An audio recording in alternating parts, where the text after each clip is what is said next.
Ces élèves sont engagés dans une véritable course contre la montre.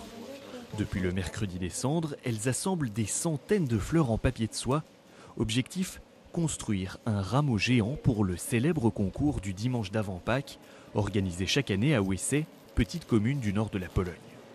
Il faut qu'il y ait du violet, du rouge et du vert. Ce sont 3 couleurs indispensables. Les fleurs peuvent être de toutes sortes à condition qu'elles viennent de notre région, la Croupie.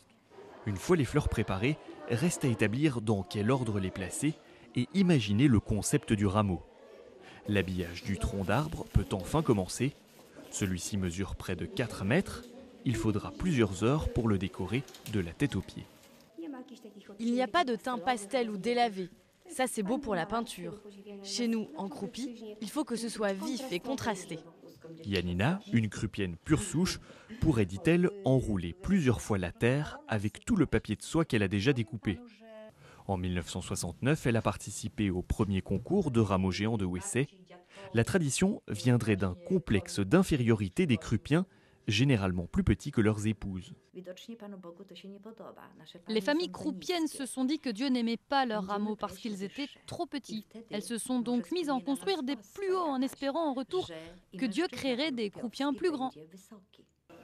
4 décennies plus tard, il semblerait que les prières des croupiens aient été entendues.